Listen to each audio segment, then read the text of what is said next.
আসসালামু আলাইকুম বন্ধুরা। বিটিএস এর দেশ বা কে পপের দেশ দক্ষিণ কোরিয়া। দক্ষিণ কোরিয়ার পপ সাম্রাজ্যকে বলা হয় কে পপ। দক্ষিণ কোরিয়ায় প্লাস্টিক সার্জারি একটি সাধারণ ব্যাপার। সেখানে প্রায় প্রতিটি ঘরেই একজন না একজন প্লাস্টিক সার্জারির আন্ডারে গিয়েছে। অনেক কে পপ আইডলও রয়েছেন যারা প্লাস্টিক সার্জারি করে নিজেদের সৌন্দর্য বৃদ্ধি করেছেন। বিটিএস সদস্যরা সর্বদাই সুদর্শন। প্রায় সকল সাজেই তাদেরকে সুদর্শন লাগে। তাদের চেহারা এবং গায়ের রং সবটাই পারফেক্ট মনে হয়।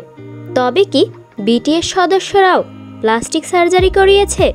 আমাদের অনেকের মনেই এই প্রশ্ন জেগেছে এবং এই প্রশ্নটা সবচেয়ে বেশি জাগে বিটিএস সদস্য জিনকে নিয়ে, যাকে আমরা ওয়ার্ল্ড ওয়াইড হ্যান্ডসাম বয় হিসেবেই চিনি। জিনের মুখাকৃতি দেখে অনেকটাই অবাক হয়েছিলেন বিশেষজ্ঞরা পর্যন্ত। জিনের ফেস এতটাই পারফেক্ট যা কোনো প্লাস্টিক সার্জারি করেও করা যায় না।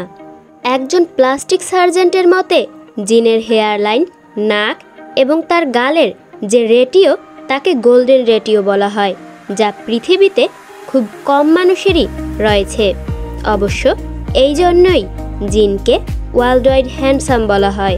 তবে আপনারা জানলে অবাক হবেন, জিন তার এই চেহারার রেটিও কোনো ধরনের প্লাস্টিক সার্জারি করিয়ে পায়নি, বরং সে প্রাকৃতিকভাবেই এমন চেহারা নিয়েই জন্মেছে।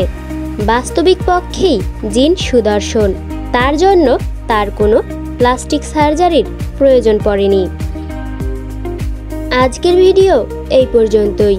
সম্পূর্ণ ভিডিওটি দেখার জন্য ধন্যবাদ।